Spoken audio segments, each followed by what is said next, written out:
What's going on, everybody? Welcome back to the Shonen Express podcast. I'm so excited to be able to be back with you all this week and going over another week of Weekly Shonen Jump. So this week we're going to cover issue 43 of Weekly Shonen Jump in the year of 2023. Lots of things happened in this issue. We got a new series started in this issue and some huge developments in some manga that have been going on for a while. So I'm very excited to be able to get into this with you. If you're new to this podcast, and actually if you've just started reading this podcast or watching this podcast, I have some updates for you. So from now on, I think what I'm going to do is I'm going to leave the timestamps for when I talk about certain series in the description. So if you're watching this on YouTube, it's in the description. If you're watching this, hopefully on Apple Podcasts or wherever else you watch this, hopefully in the description of this podcast will be the timestamps for when I talk about certain video or certain series. So if you don't want something spoiled for you, I totally understand that.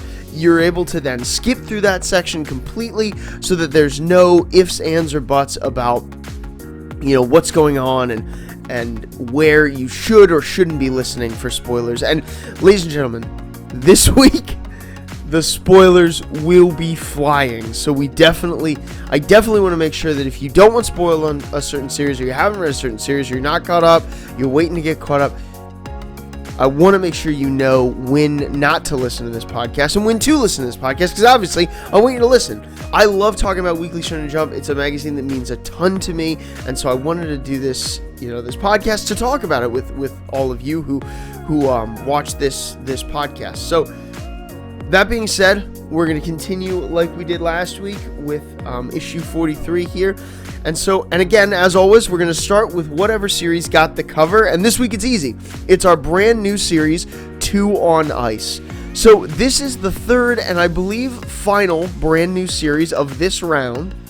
And so this kind of this is the completion of the group of 3 series that started in the magazine this round. I actually thought another series was going to end, but then I remember that Black Clover moving over to the other magazine probably freed up another slot for one of these to come in and take its place. So all that being said, let's talk about 2 on Ice. I thought this chapter was really good. First of all, the double color page spread was really interesting. One of the things I like about the artwork of this, first of all, I've never heard of Elk Itsumo before, the mangaka. If you've heard of this mangaka before, then that's great. I would love to know what else they did. But the artwork in this manga is really interesting, and I think really expressive of the characters, of who the characters are. And I think that 2-page color spread really demonstrates the expressiveness of these characters, and the roles that they have. So we start again, kind of like Kagurabachi started last week, with a flashback starting out with a 3rd grade main character. Our main character is Hyuma Minekoshi, and he's in 3rd grade at the beginning, and he goes to this ice skating rink and sees this girl ice skating. This is just it's so inspiring to him, and clearly Hyuma is a hard-working kid. I mean, they say he's the best in the class, and he even goes on to say later, he's like, I wasn't the best at skating at first. I had to try. That's why I was so proud of it, and it was so interesting to me, because I had to try to be the best at skating, and that's why it's so interesting. So he, after seeing this performance, he has this amazing, this want to get involved in figure skating, and he recognizes it as an art form, and it's really cool. And so he begins to follow this girl and to train, and he wants to catch up. But one day she disappears from public view. In 5th grade, she disappears and can't be found anymore. And finally, his family moved officially to Tokyo.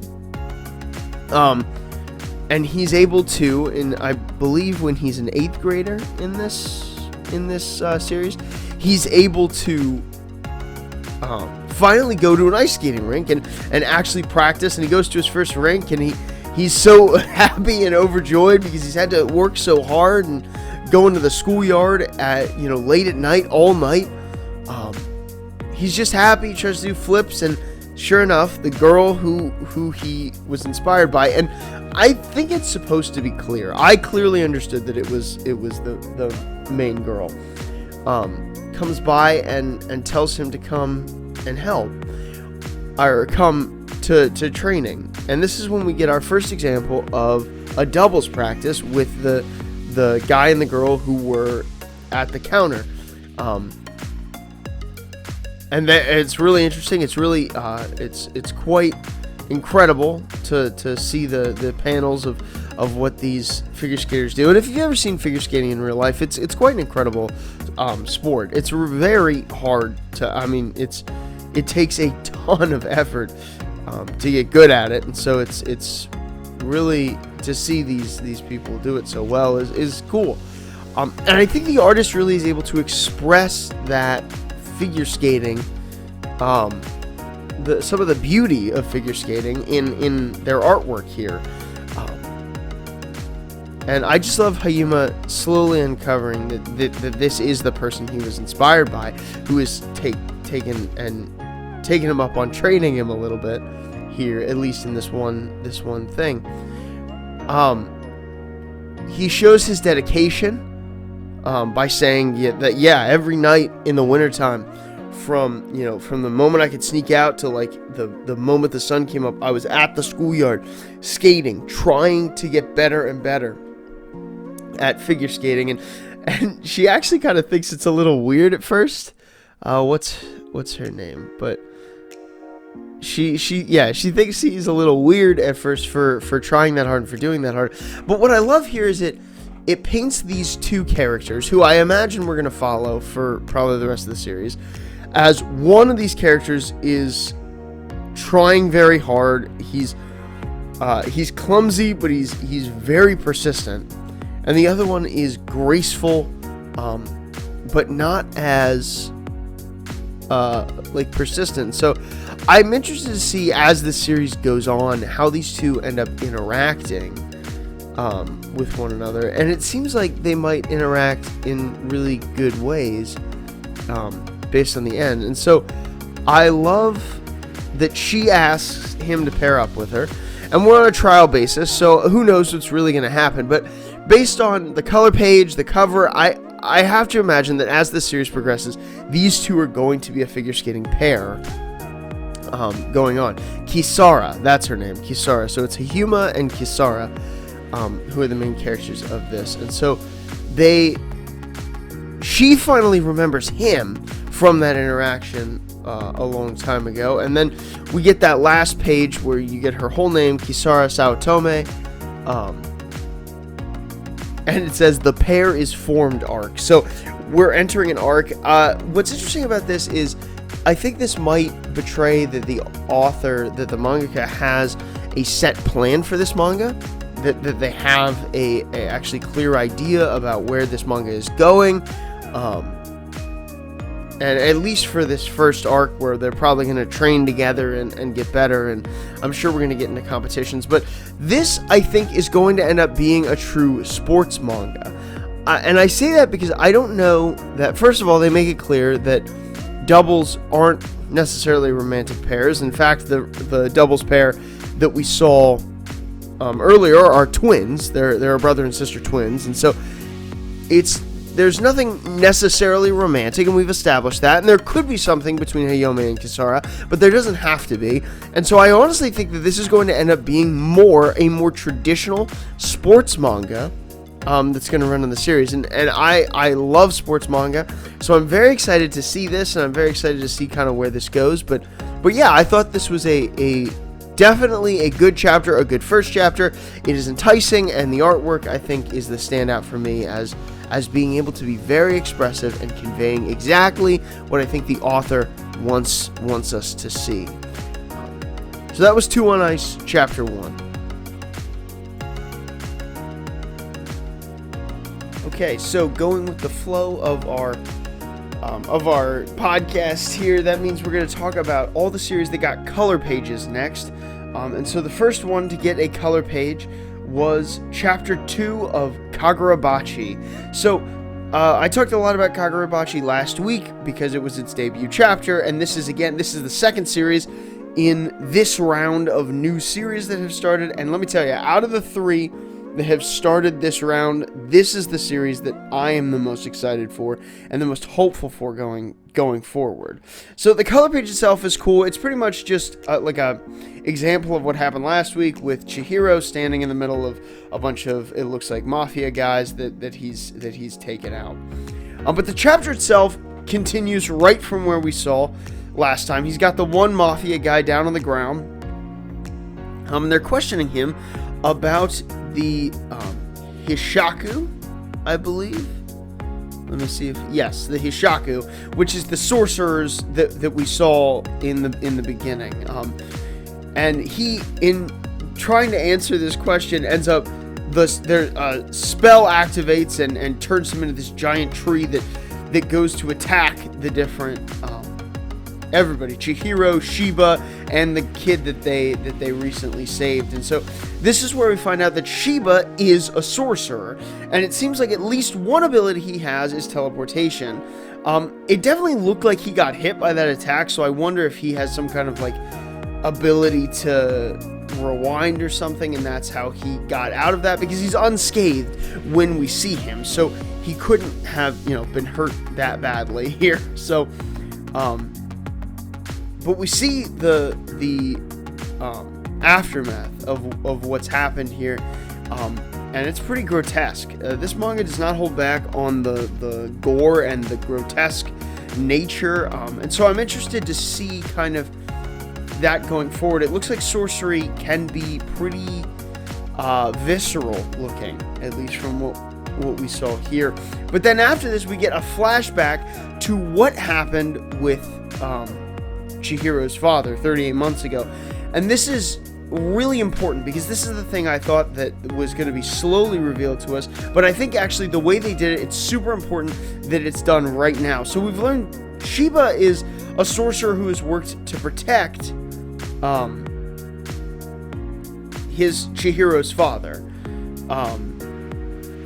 And so he set up this barrier, but the barrier broke, and by the time he got there, it was just Chihiro sitting there with his father's dead body.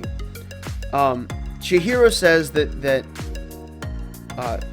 there were three sorcerers. They suddenly came, and that he blacked out. He doesn't remember anything, but these 6 legendary swords, these 6 enchanted blades, the pride of his father's work, were stolen.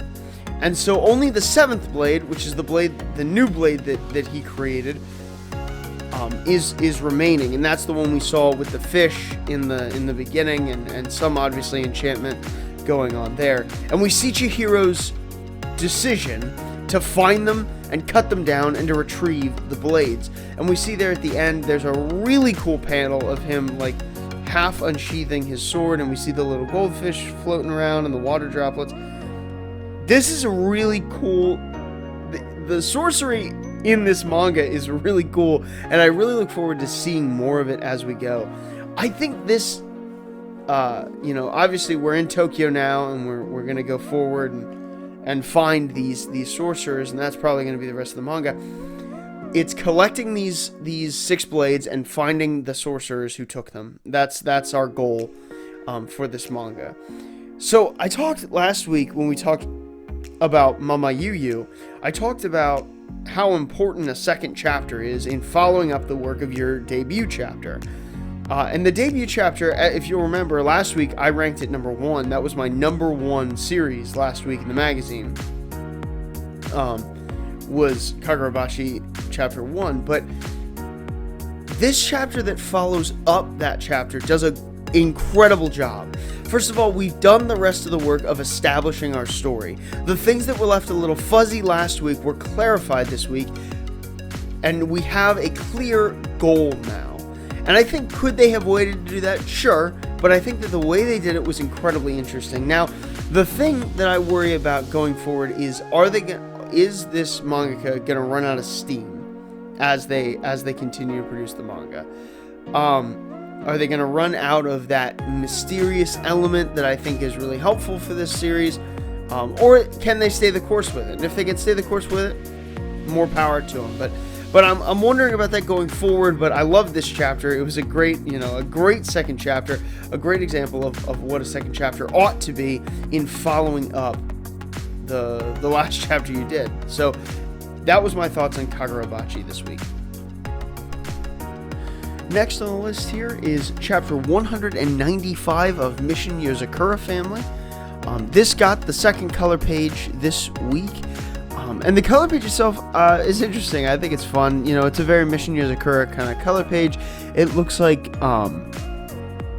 Taiyo and Mitsumi are recording like voice acting lines. I don't know if there's an anime coming out about this. You guys let me know down in the comments if there is an anime, my Mission Yozakura Family anime coming out. And that's why this color page is like this, but it's fun. It's good to see. I actually love seeing color pages from Mission Yozakura Family because I think that the characters when they're colored in are so cool looking to me. But yeah, I like this. It was a good color page. As for the chapter itself, we get a little more background into what's going on with Shinzo, why he's stuck here. So I'll be honest, I was a little confused. Ryu says that this is all about Takemi, and I don't know if you guys know what's going on here.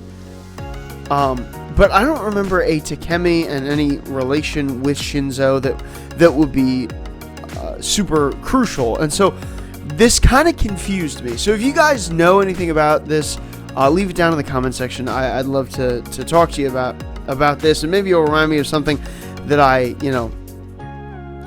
did know.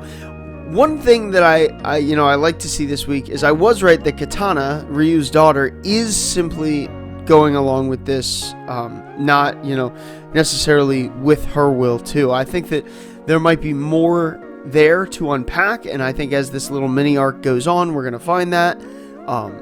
So I think that was interesting. I also think it's interesting that everybody in the family showed up, and that Shinzo is the last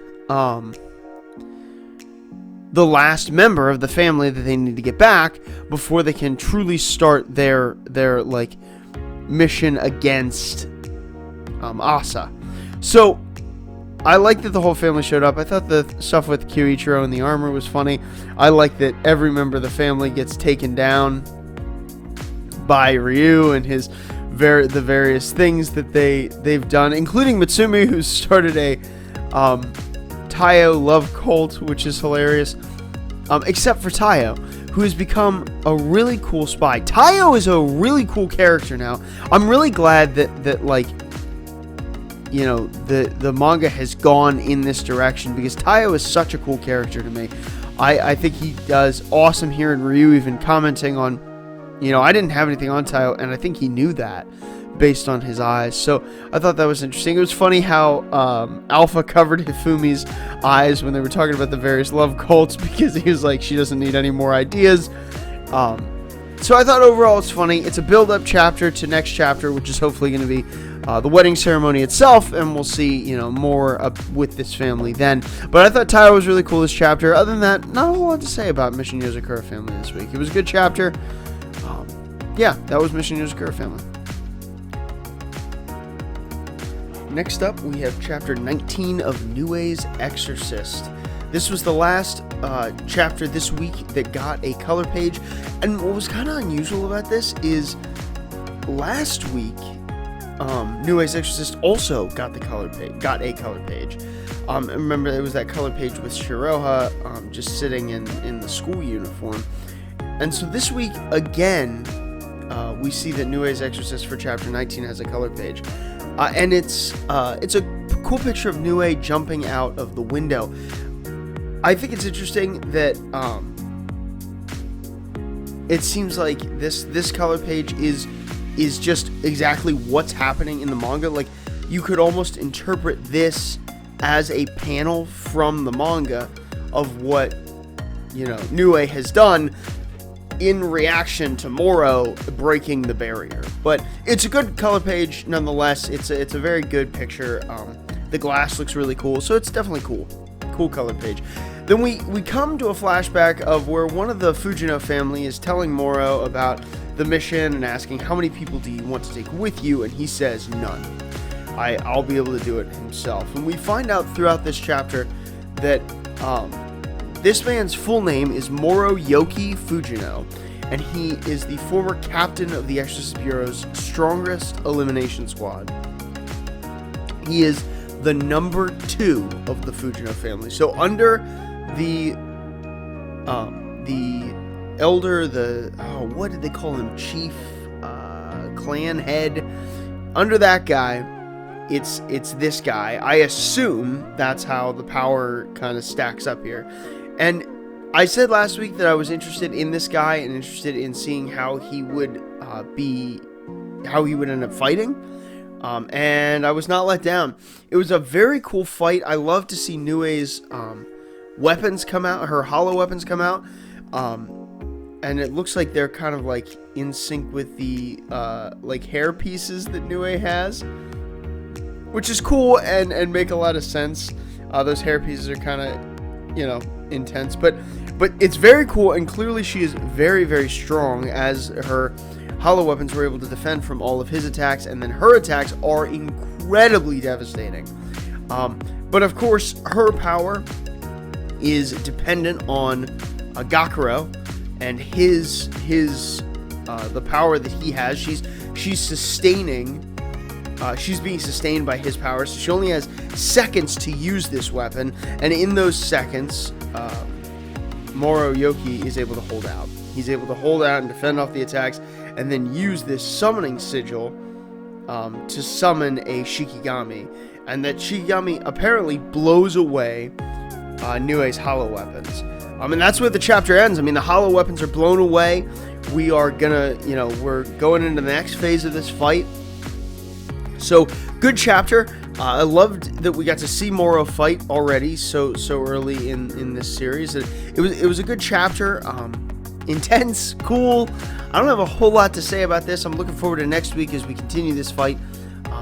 And hopefully get to see more about what this Shikigami really is that he just released. Because I don't believe they're all crows. I think that was Shiroha's thing. But so I'm very interested in this. I want to see more about this going forward. So yeah, I'm excited about Nue's Exorcist for next week. And we shall see when that comes up. But that's all I got for Nue's Exorcist. Okay, and that moves us into the next part of the podcast, which is where we talk about everything else that happened in Weekly Shonen Jump. And if you're not familiar with this, I simply go by the order that the Viz website has it on their website. Again, this is not a sponsored video, but I am again going to shout out Viz. The Viz manga website has all of Weekly Shonen Jump updated every single updated like live at the same time that it's updated in Japan. It's updated here on Sundays. These new chapters come out, and it's free, and all the new chapters are free to you. You have to pay nothing. So definitely, this is the official release. Go support that official release for sure. And if you want to read all of the back catalogs of everything on that website, all you got to do is subscribe to the Viz site, which I think is like $2.99 right now. It's a great deal. Definitely do it. But enough of my pitch. Let's get into our next series that we have to talk about, because we definitely have to talk about it. Because the next series is Jujutsu Kaisen. Chapter 236 came out this week, and oh my word, was this a chapter.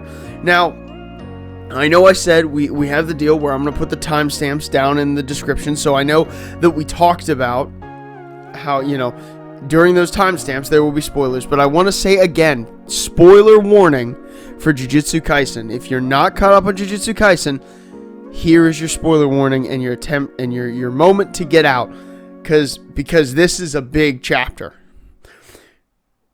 All right, I'm going to assume if you're still here, you're ready to go. So, last chapter, we saw kind of the end of, or we saw the last couple hits of the fight between Gojo and Sukuna. And what I actually thought was interesting is in this fight, I actually thought that Gojo might win. That Gojo had the upper. In fact, the last page of this chapter says Gojo won. Now, I didn't review that chapter last week because it came out 2 weeks ago before I came back with the podcast. But this chapter opens up in an entirely different way. It opens up with Geto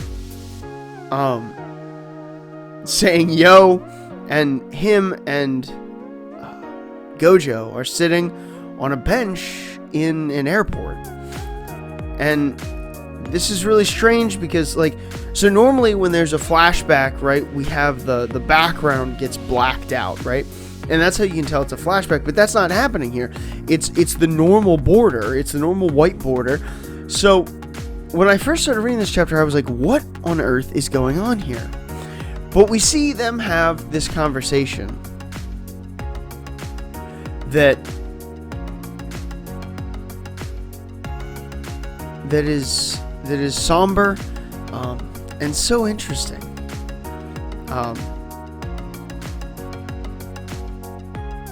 It's such a interesting conversation that these two have, and Gojo expressing how his way of life led to loneliness, and part of this reminded me, and Gojo obviously is a very different character than Itachi from Naruto, but a lot of this reminded me of Itachi's talk about how when you reach the pinnacle, when you reach the peak and you're the strongest, loneliness is bound to follow. It's bound to be there, and Gojo has that. Gojo suffers with that, and he looks back saying, it was fun. It was fun to be able to fight with everything I had against Sukuna, and he was by far the strongest, and his only regret is that Sukuna wasn't able to give his all in that fight, which is something that they talked about, I think, last chapter or the chapter before. His regret is not allowing Sukuna to experience that, and you can see why there would be, like, a good, like, you could see why there would be this understanding, because if you're at the top and you're lonely there, Sukuna is the only other person that could give Gojo a run for his money, as we've seen in the last few chapters. And this conversation was really great. It was just a great conversation.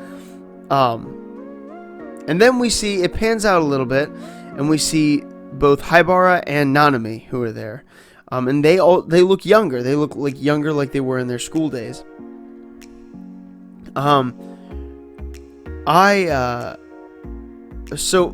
love Nanami before, right? Nanami was one of my favorite characters, but it's so interesting how they interact in this chapter. Nanami and Haibara have this view of Gojo that really he is selfish. He spent all of his time in Jujutsu, not to, like, raise up the next generation or protect the world, but because he was a Jujutsu nut. He just loved Jujutsu, and a lot of people, it seems like, online that I've seen have been rubbed the wrong way by this, and I am not rubbed the wrong way by this, and I think it just goes to the complexity of these characters. I think that it's possible for Nanami to misunderstand what Gojo is really doing, because he's looking at his life and he's stacking it up and saying, this is what makes sense. And I think often when I even think about our lives, I think there are times where even if we state our intentions, and there are true intentions, people distrust us, they make wrong assumptions about us and what we're trying to do. And I think that this may be an example of that. And maybe I'm wrong on that. You can fight me in the comments if you want, but I think that that's true. I saw a short video about this by Alexander, a YouTuber who I think is incredible. If you don't know his channel, go check it out. If you're a fan of Hunter x Hunter, or I think he covers Berserk or even Breaking Bad at times. I mean, this guy has some really great videos, so go over there and check him out anyway. But I think he said this scene didn't bother him either, because he thought that this was an example of Nanami misunderstanding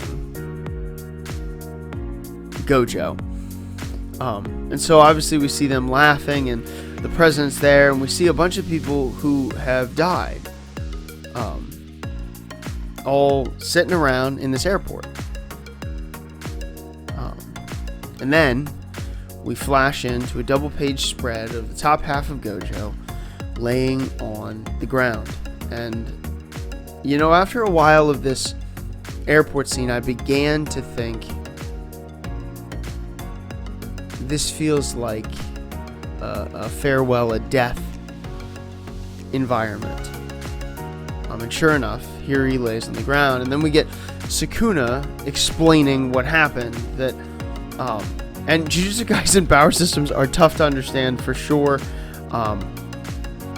but essentially he was able to cut the existence of Gojo, so he was able to even cut through what they call his inviolability. So that was obviously cool. And we also get a glimpse of the devastation. The city is entirely devastated. We get a picture of Yuji, like his face tensed. Okotsu and Maki looks like preparing to fight themselves. And then we see that the bottom half of Gojo is still standing. He's been cut in half, but he's still standing upright. And Sukuna acknowledges him, saying, "You were magnificent, Satoru Gojo. I shall never forget you for as long as I live." And we see something of a smile spread across Satoru's face. This is definitely an incredible moment. This chapter was an incredible way for this prolific character from this one of the big pillars of Weekly Shonen Jump right now. This is a monumental chapter. I often thought during the chapters that their fight takes place in, first of all, I thought, this is insane.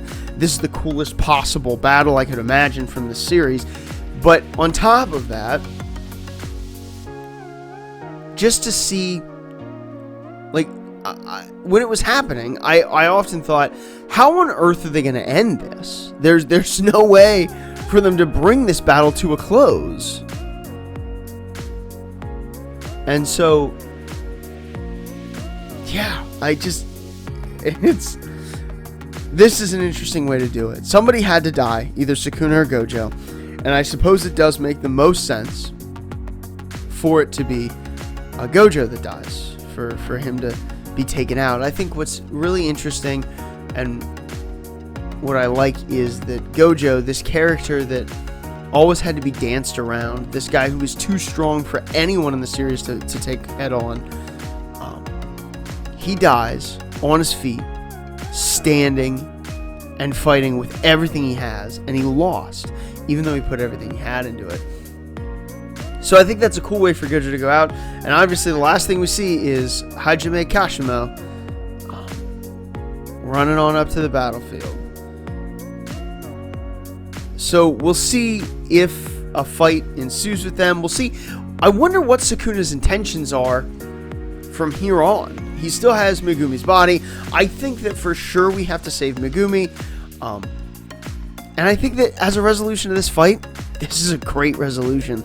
I'm so looking forward to what Jujutsu Kaisen does in the future. I love this series a ton, and I'm very excited to see what happens going forward. So yeah, that's my thoughts on this week in Jujutsu Kaisen.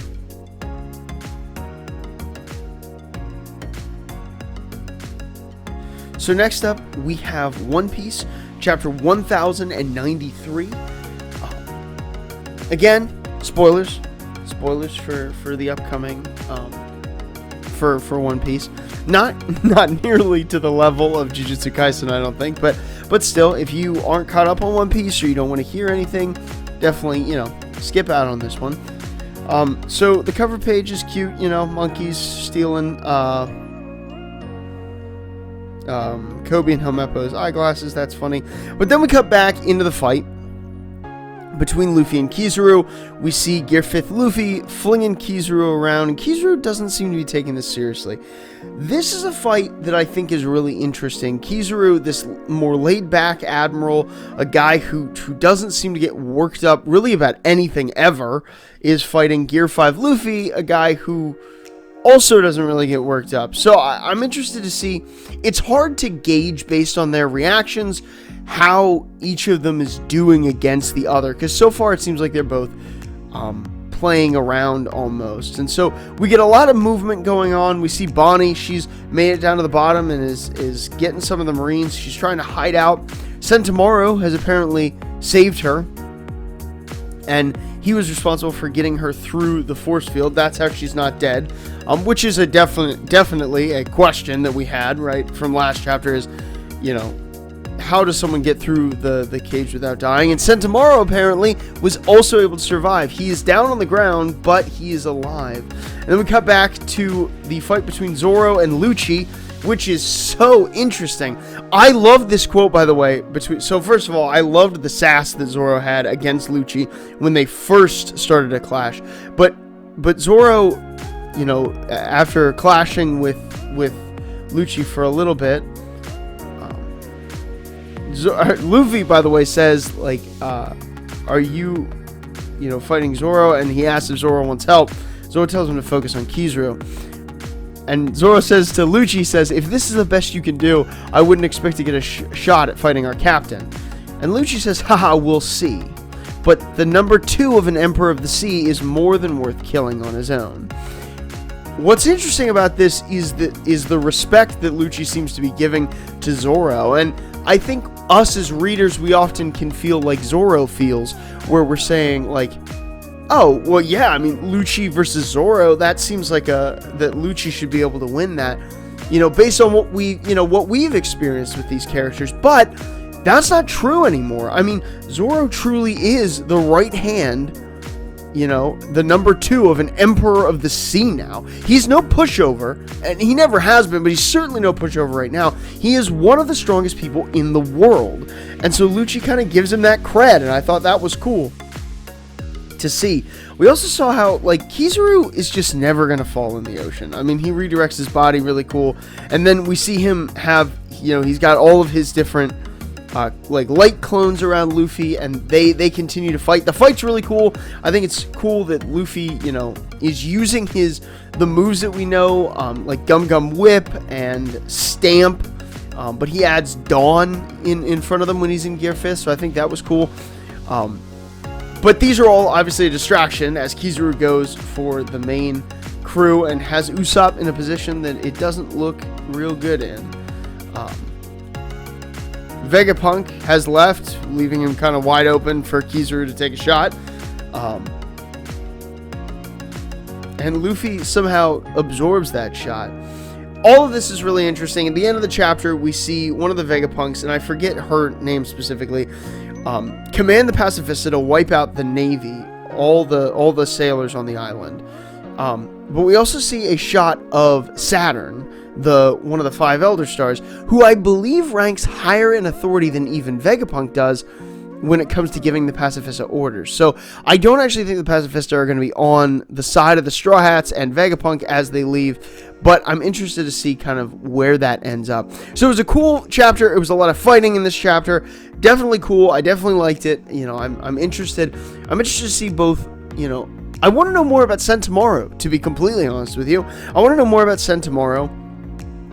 So I think that's going to be cool to look into. And, you know, see how this, like, escape plan goes. How many more chapters do we have on Egghead?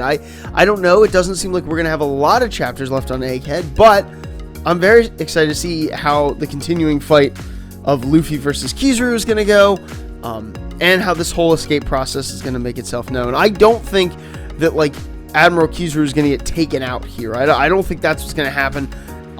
You know, at best, I think Luffy's going to beat him in some way and stop him from stopping them. That's the best I think that's going to happen here. But it was a cool chapter. I'm interested to see what happens in the future. But yeah, that's my thoughts on One Piece this week.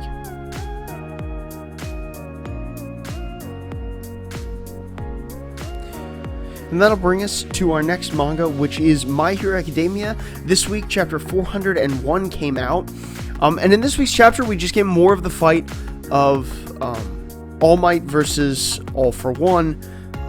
And Stain is now a part of that fight. We see Stain's plan from the beginning, how he was able to find a rock with the blood of All for One on it so that he could immobilize him, and this plan could be put into place.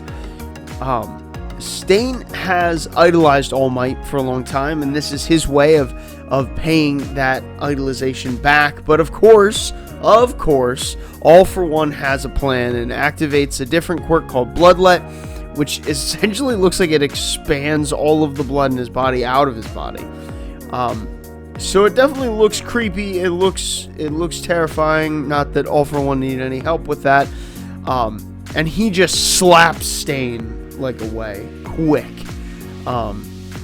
Goes over, and in one last moment, he gives a little more energy to Hercules, which is the defensive robot thing All Might's been using to protect himself. But that is now definitely out of the picture, and All Might has been taken out. We see this moment where Shimura, his teacher, is there, telling him that he can do this, and then we see Night Eye there, saying that your support items, your legs, all you've been given, all rendered useless. You can fight no longer. However, you are not dead yet. And then we see All Might in a tattered spot on the ground, still alive, saying, do your worst. But we also hear that Tamura Shigaraki is within range of All for One's warping quirk. So I don't know. I don't know what's going to happen. I don't know if they're going to actually finally meet up next chapter and what that's going to entail for Tamura Shigaraki and All for One. I'm not sure. This chapter, I will say, was more interesting than a lot of chapters in My Hero Academia in the past couple weeks for me. So I liked the chapter. Absolutely nothing against it. But that's really all the thoughts I had on My Hero Academia this week. So that will bring us to our next entry in this podcast, and that would be Blue Box. Chapter 118 came out this week. For those of you who listened to my last podcast, you know that I am a fan of Blue Box. I love this manga. For a romance, slice of life kind of manga, that's not usually my thing, but I really, really love this manga. I feel it does a great job. And this chapter is all about Ayame and her growing affections for Kyo. We get to see a little bit of the background with Kyo playing in matches and his conversation with his siblings and how Ayame kind of like leans into this feeling with him. I think it's pretty clear, as they're making chocolates for Valentine's Day at the end of the chapter, it's pretty clear to me that Ayame is absolutely, like, at least interested in Kyo. She is definitely romantically interested in him, which is really funny. I think it's unusual, but I think that's part of what makes that pairing, like, really nice. Is the unusualness that someone so popular like Ayame would be interested in someone like Kyo, who is kind of a sideline character. So it's definitely an interesting thing, and I also think it's interesting that she assumes that Kyo must like Hina. She does that at the end and begins to get jealous, a little kind of jealous, but in the end she decides she's going to give these chocolates to Kyo. And so I really, I look forward to what this manga has in the future. I really like this pairing. I think Ayame and Kyo is a very interesting pairing, and I look forward to seeing how it goes in the future, how he responds to these chocolates and how they progress as a couple, if that's what they're going to be. Obviously, I care about Taiki and Shinatsu, but this chapter really wasn't about them. although Chinatsu spends a little bit of time talking about Taiki as she makes Valentine's Day chocolates with Ayame. It's not really about them. So it's really about Kyo and Ayame, and I think it was a great chapter because of that. So yeah, that's really all I had to say about Blue Box. Next up is Akane-Banashi, chapter 79. This chapter is interesting, coming off of the last week's chapter where we talked about Karashi a lot. We see what they texted him about. Karashi here has shown up for the mini celebration about Asago's, I think that's how you say his name, Asago, maybe? His promotion to Furutsame, finally. And so he's brought over for this, and he kind of doesn't react great, and it's kind of funny. They do a lot of comedy with this, whether, his lack or caring or not. But really this chapter is about Akane and her training to acquire the requirements to become a Furutsame, which we finally see here. The promotion list is you need 50 Rakugo stories, you need to have mastered Kodan storytelling, song and dance, and taiko drums. And it seems like Akane has at least some level of skill in all of these, and so we are approaching the place where she can attempt to get promoted to Furutsame, but she needs someone to sponsor her to do that, and she can't have her own master, which is Shiguma. She can't have Shiguma sponsor her, because she's his pupil. It must be another Arakawa school member of the Arch 4 who can promote her. And one of them, and she has this problem because one of them, Master Iken, he the whole competition that we did before, the Ren Saikai, that was for him to decide who he was going to promote, right? Who he was going to offer for promotion based on the results of the Ren Saikai, and she did not win. And so he's out, and the other Master Zensho, seems to hate Shiguma and all of his pupils, and that means Akane too, and so he's not going to promote any of Shiguma's disciples, no matter what, which leaves just the one member of the Arch 4 left, which is Taizen Arakawa, the Furious. And this is the first time I believe we've heard about Taizen, but she can't wait. So one of the things that they suggest is, okay, does she wait for the next time that he is in charge of the Ren Saikai? But she says she can't wait for that. She wants to push on, and that's when Asago pulls out a flyer with her father and two other guys, one who we see at the end of the chapter, and Taizen Arakawa. So her father knows Taizen, and so does this other guy. And that's who Asago is going to put her in touch with. And apparently, Karashi's master also wanted him to meet this guy called Chocho Konjakute. I hope I'm saying that name right. And so it looks like Karashi and Akane are going to meet with this Chocho guy, who looks really interesting, actually, at the end of this chapter. I think his dress is really cool. I'm wondering what's going on with this character and what we're going to kind of see from him in the future.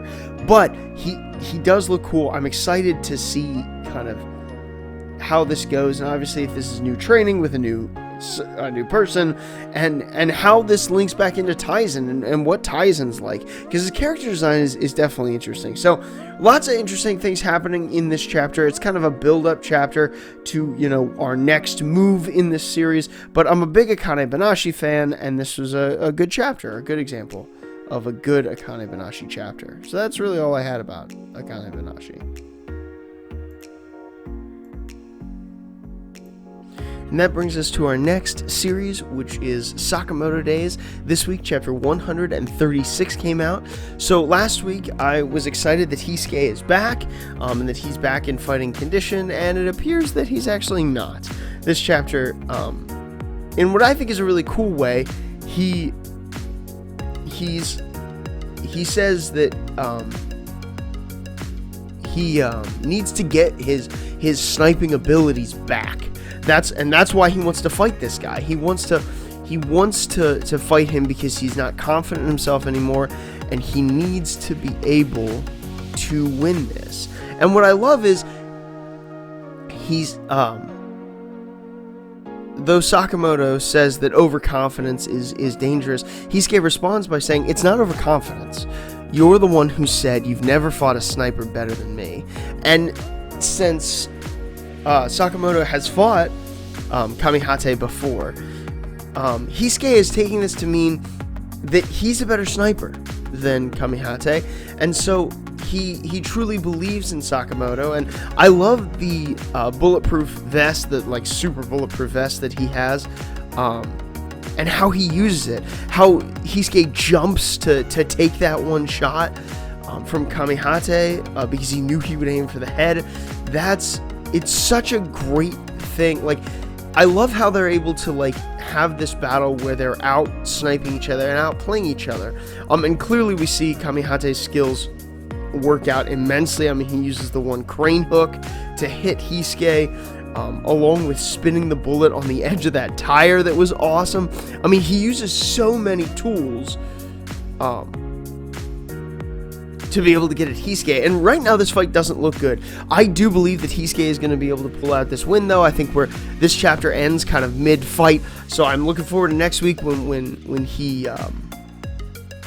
this fight kind of continues or maybe concludes, and I'm very excited. I'm super excited. This is a really cool fight. The action in this series is always really good and really visceral, but it definitely was this time. And I love snipers. I've always loved that kind of sniper long range fighter trope, and so I really like this fight. So I'm excited to see what Sakamoto Days has in store for us going forward. But those are my thoughts on Sakamoto Days. And that will bring us to our next manga, which is Martial Master Asumi, Chapter 14.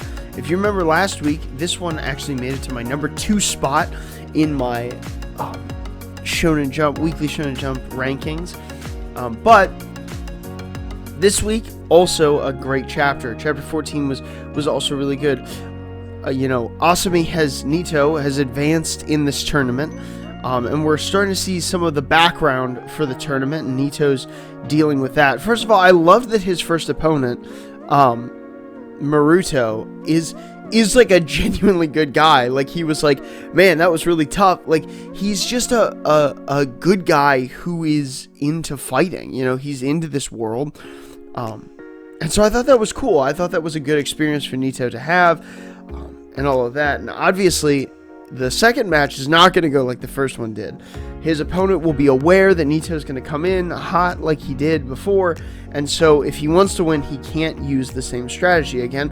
But I also like that we find out that the guy in the tiger mask is a kid named Taiga, who's an orphan. And what I love is Nito has learned the backstory of this guy, and he begins to struggle with wanting to win, right? If this guy is in this tournament, he's fighting for these orphans, it's hard to bring yourself to want to win, and to want to,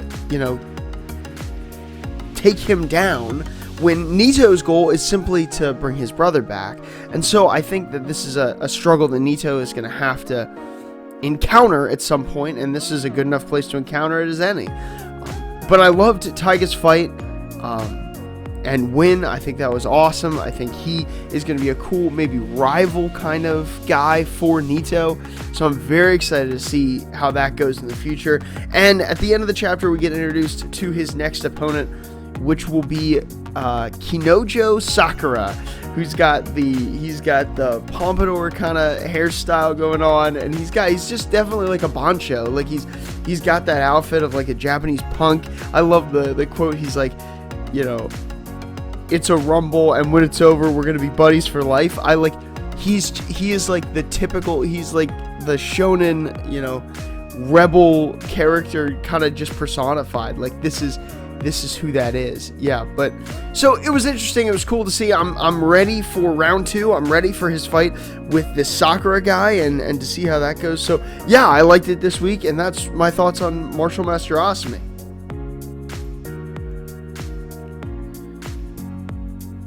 Next on the list is Undead Unluck. This week, chapter 176 came out. And this, again, was another chapter about Rip, Layla, and Latla. A group of characters in this story that I definitely find interesting.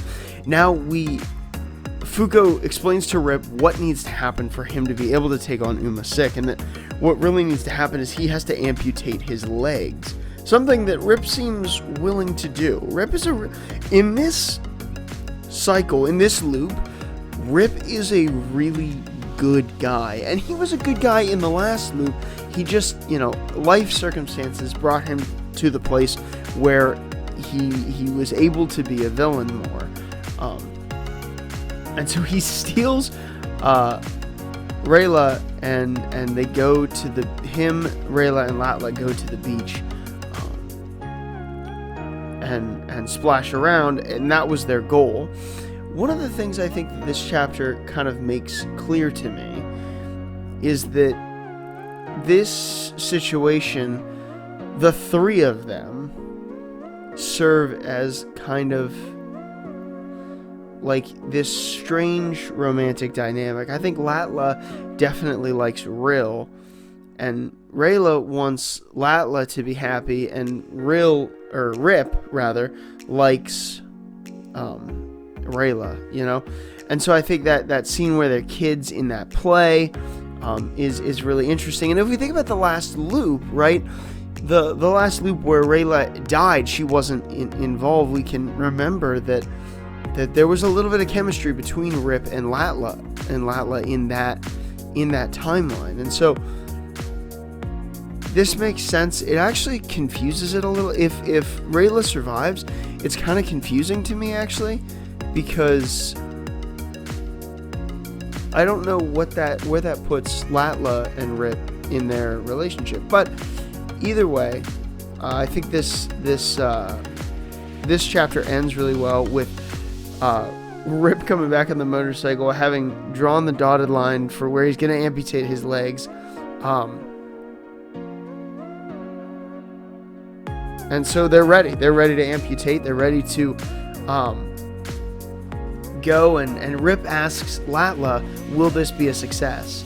And she says it'll succeed, I guarantee it. And so he's playing on this whole prophecy thing that she has this prophetic powers. And that's what Rip is going for. This thing that he never put any stock in or faith in. That's what Rip is playing on here. But it was a good chapter. I think it was a really good chapter. We got a lot more with Rip and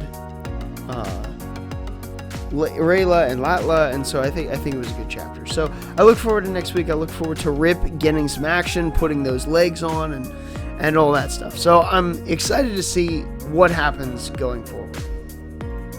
But that was my thoughts on Undead Unluck this week. So then next up we have Witch Watch chapter 126 came out this week. Most of this chapter is simply the crew kind of talking in the beginning, and then the fight continuing with Ran. The setup they had with Miharu throwing that rose at Ran did not work. That's not really surprising to me. I didn't think it would work, especially with Ran now having the eyes that Morihito had talked about, the ability to sense incoming attacks. So it's not really a big surprise to me that Ran was able to catch the flower and throw it. And so we get to see more Ran fighting Morihito, and I love this fight. Both of these characters are really cool to watch fight, so I'm really into that. And then we see Miharu trying to figure out how they're going to get the rose back so that they can win this fight. And then finally, Miharu has the thought of having Kanchi come help control the crows to get the crows to look for the rose that has fallen down. So it was a cool chapter. I love fighting chapters. I think I said last week that I think this mangaka is incredible at like drawing fights. I think they're really good at that, especially for a mangaka who seems to prefer more slice of life stuff. I really think this mangaka's artwork is incredible all over, but definitely in the more intense scenes, I think they do very well. But I'm excited to see how this fight goes on and how it ends, but that's really all I had to say about Witch Watch this week. And that will bring us over to our next series, which is Kill Blue. This week, chapter 22 was released. In this chapter, we continue the fight with the two assassination brothers, and we get the rest of Tendo's fight with the younger brother who talks like a robot, who makes me laugh. I really love this moment where the younger brother is writing on tablets. He's writing like his feelings out on these tablets for Tendo to read. I love that. It's got kind of the same feel that Martial Master Asumi had, right? When he's talking about like we're understanding the ideology of your opponents and how that makes fighting them and combating them harder. And so Tenma has this whole problem. And then Ogami shows up, and unfortunately the younger brother thinks Ogami's killed his brother because of his terrible phrasing, and so he goes all out, and then we see Tenma has this like kick that he's kind of made like a drill shot, and it's super cool. I mean, it is shown incredibly. I really love the shot of this. This reminds me of some of the panels that I remember seeing from Kuroko's Basketball, back when that manga was coming out, and I actually watched the anime of Kuroko's Basketball, but this is the same mangaka, so this kind of thing reminds me of that, and obviously this was successful, but at the end of the chapter we see that Noren has woken up, and of course, the first thing she looked at was Ogami. So we'll see if it's really Ogami or like a plant that was next to Ogami. I mean, this could be anything, but we'll see what happens, but it seems like she's looked at Ogami, so of course this is going to add further complications to our plot, which is good. Altogether, I really did like this chapter. I thought this was a great Kill Blue chapter, and so, you know, I'm looking forward to what we have ahead, but those are my thoughts on Kill Blue this week.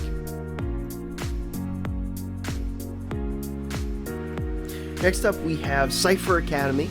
This week, chapter 41 was released, and I thought this was a good chapter, right? We got to see who Iroha went to talk to, and it ended up that he went to learn more about the Battlefield Dancer, which is, I believe, what I anticipated he was going to do. If you go back and look at what I said last week, I thought that he was going to go and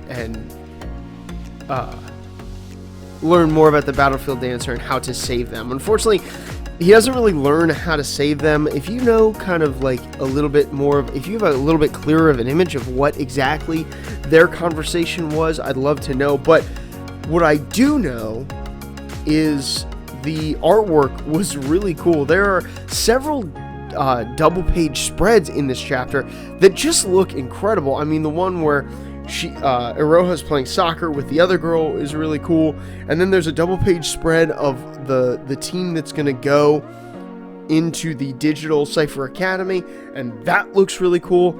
First of all, if we're talking about the members of this team, I thought it was interesting that Oboro went. I like that Oboro is going. I think that's really interesting, and it looks like Taiyu is also on the trip here, which is really good too. I had a feeling that might happen, but I'm definitely excited for this group to go to the Digital Cipher Academy, and I'm looking forward to next week seeing what that really means and what that entails and how they can help the Battlefield Dancer. But the artwork was super cool. The artwork in this series is always very good, but it was super cool, and the double page spreads that happened twice this chapter were, I mean, awesome to look at. So it was a really good Cipher Academy chapter, definitely in terms of the visuals, and even the content was pretty good. I'm excited to go into the Digital Academy and see what they have, but that was kind of my thoughts on Cipher Academy for this week.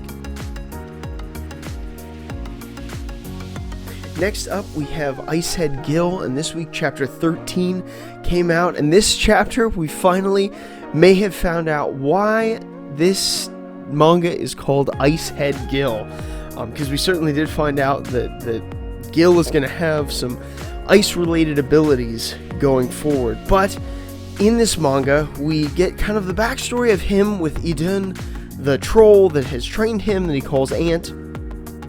And she kind of goes through the circle of life thing that we've heard, in a lot of other stories. If you're familiar with The Lion King, or even with Full Metal Alchemist, does something kind of similar. But this is a little more severe. She's kind of explaining to Gill that there will come a time where he has to be able to take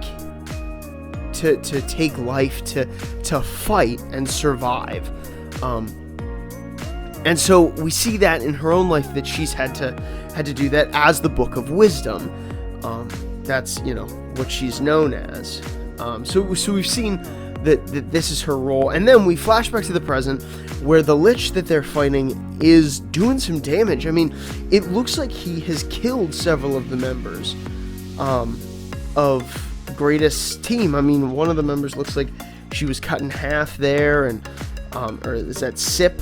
And then Bjor looks like he was hit really bad. Idun looks like she died. And then even Sana's arm, it seems, has been cut off. So there's a lot that goes on here, but Gill then finally unleashes the relic that his father had. And we see it's like this little star that seems to be made of water, and as it surrounds Gill, it freezes over, and so it makes his axe much bigger. His hair gets spiky, and he's covered in ice. And we see that phrase that he said all throughout the series: "No one can beat me when it comes to axes." So I'm excited for this new form. I'm excited for what this means going forward for the next couple weeks, but we'll obviously just have to wait and see. But Undead Gill has not been like my favorite series run in the magazine, but I'm excited to see kind of where this transformation will take us and what the future of this series holds. I'm starting to like it the more that we get to kind of know it. So those are my thoughts on Undead Gill this week. So the next series that we're going to look at this week is Mama Yuyu. Chapter 3 came out. This is the third and last of the new generation, the new shift of series that came out in Weekly Shonen Jump is this Mama Yuyu, and this is the third chapter. So I didn't actually think that the second chapter did as well as I would have hoped, and so this third chapter had a lot of weight to carry, and I actually think it carried it through. We're introduced to another character, a character who has horns, so he's probably a demon, right? But he's got military garb, and he cuts up that eyeball monster thing like super quickly and super easily. We learned that this older gentleman is named Penelo, and he is the former Demon Lord Army commander, and currently the Demon Hero Central Army general. And he's here to take Corleo away, to have him fight, to have him train at least in the Central Army, at Central Army headquarters. And they have another hero, a separate hero, in custody right now, and so they are working on. They are trying to prepare for threats, and so they want Corleo to go. And so Corleo has a very emotional conversation with Penelo, and then eventually with Mamama, and so she eventually allows Corleo to go. And we do get explained to us that her and Halo were romantically involved before, which isn't really a surprise. It kind of felt like that last chapter, right? But we get to see that Corleo is going. He's going to go to Central Headquarters and train to be a hero. And then the last thing we see is it says Mama Yuyu, the title of the series, and then under it says in quotes, Demons Heroes. I knew that the word Ma means evil, or can mean demons. I didn't know that Yuyu could possibly mean heroes. So the title of this series makes a lot more sense with that knowledge in my head. But all in all, I think this was a really good chapter. It was a good inciting chapter, and it made me realize where we're probably headed. Hopefully we're going to get to see this training of Corleo, but most likely I think that next chapter there's going to be a little bit of a time skip. Corleo's going to be older, maybe a couple years or maybe just a couple months, but we're going to get a time skip where this training has happened, and we're going to see Corleo be able to fight these eyeball monsters by himself at that time. So I'm excited about that. I can't wait for that to happen, and to see where this series goes. I'm actually excited about the future of this series. I was worried that this one was going to be the one of these three that was going to get canceled first, but I think that it actually will work out that this one may be good. We might have a good one on our hands. So I'm excited for the future of Mama Yuyu, and we'll see kind of where this takes us as we go forward. But those are my thoughts on Mama Yuyu this week. Next up, we have Me and Roboco, and this week chapter 154 came out. So I am a big fan of Me and Roboco. That shouldn't come as a mystery to anybody. But what I like about this chapter is, first of all, there's tons of references in this chapter. First of all, in the very beginning, talking about the red beast emerging. That was funny, a reference to Naruto, a Might Guy reference, which is really funny. Then we have a cavalry charge battle, which is a thing in Japan. Do gym classes in Japan do this typically? Because it seems like this is actually a thing that happens a lot in manga. But so the cavalry charge battle is going on, and I think this is it's really funny how this goes down. And what I think is funny is it's all there's no words. There's just thought bubbles with pictures, or text bubbles with pictures to explain the whole chapter. And so that's kind of funny. It's kind of like a silent chapter, and we get that one really big kid who goes up against them, and then he can't move Gachi Gorilla, and Gorilla does the Luffy smile when his hands on his head. So that was funny. But then Bondo is able to get the hat at the last minute, and even he does the reference to Goku versus King Piccolo, him charging, and there's Roboco's yell where the gorilla, the Saiyan ape would be. It was a really funny chapter. If you're a fan of Shonen Jump, and a lot of the popular series in this magazine, Me and Roboco is going to be funny. There's funny references throughout it. And this chapter was just absolutely full of those funny references, even a reference to Yamcha at the end. And of course, the lap that they were going to lay on wasn't Madoka's or any of the actual girls, it was Roboco's, and so it was funny. It was a funny chapter, and I kind of figured that's how it would end, right? But all things considered, this was a funny Me and Roboco chapter. I liked all the references, and so it was a good one. It was a really good Me and Roboco chapter that made me laugh, but that's what I have to say about Me and Roboco this week. So the second to last series that we have to cover in the magazine this week is the Elusive Samurai, and the chapter that came out this week is chapter 126.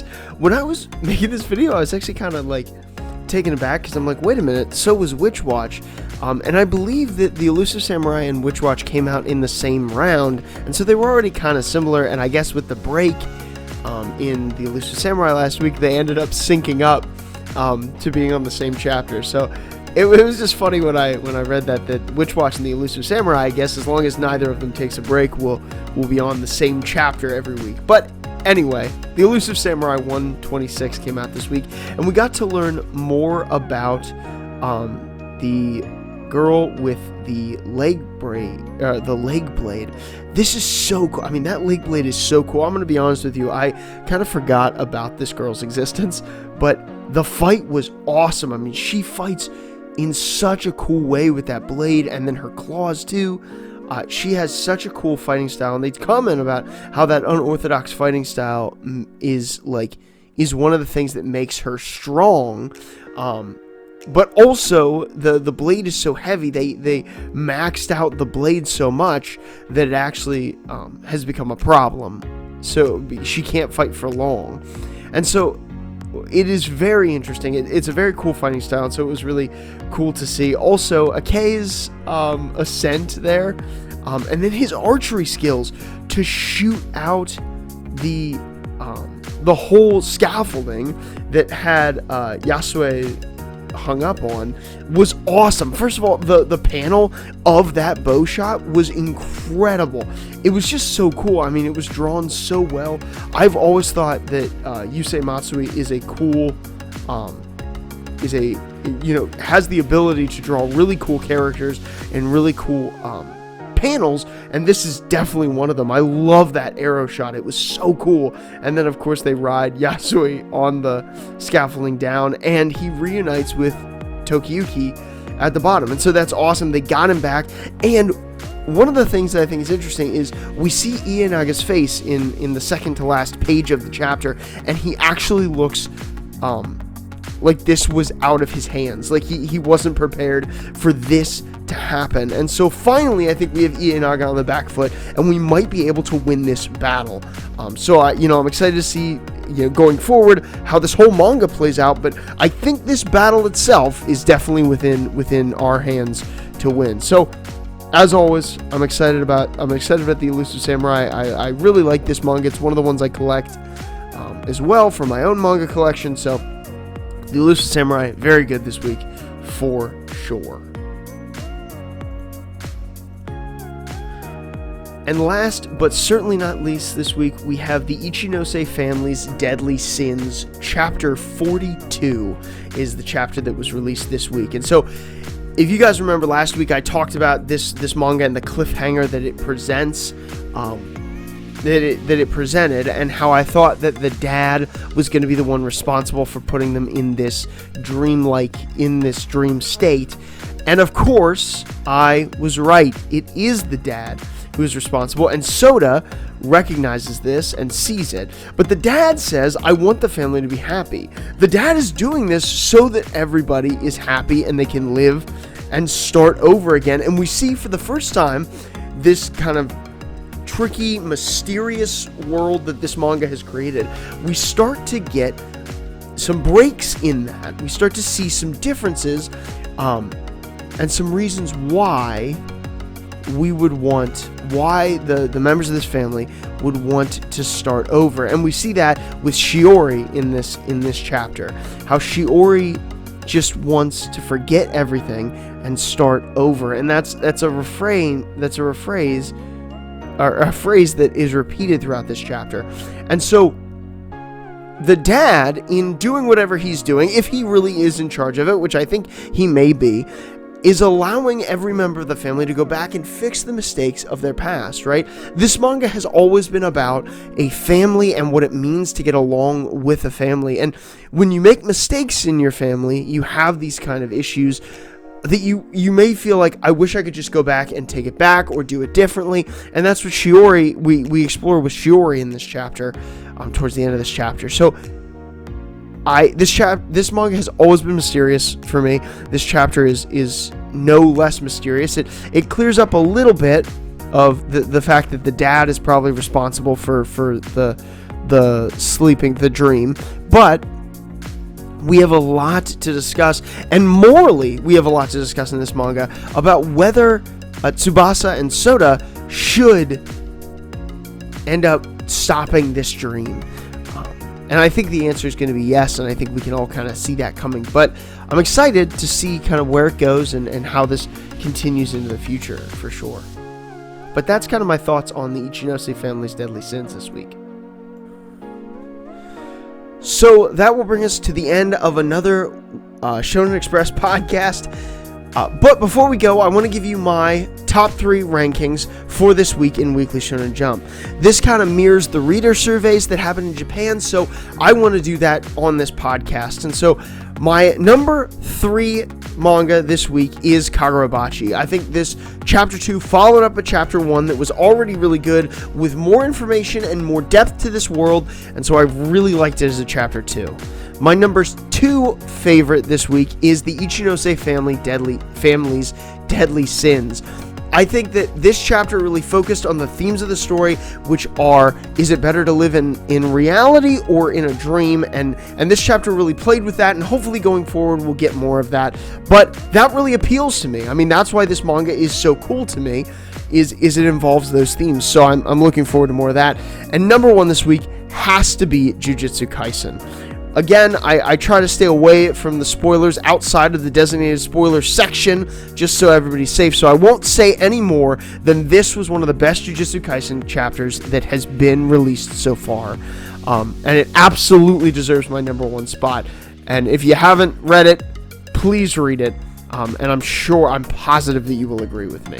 If you're a Jujutsu Kaisen fan, this was a great week for you, for sure. So yeah, guys, thanks so much for listening to this podcast and listening all the way to the end even. If you liked anything I had to say, definitely like this video, subscribe to the channel, and comment on this video. The reason I do this podcast is because I love talking about Weekly Shonen Jump, and I want to talk more about it with you guys. So definitely leave a comment in the description, or in the comment section of this video. I would love to be able to interact with that. But thanks so much for listening, and until next time, this is Shonen Express, signing off.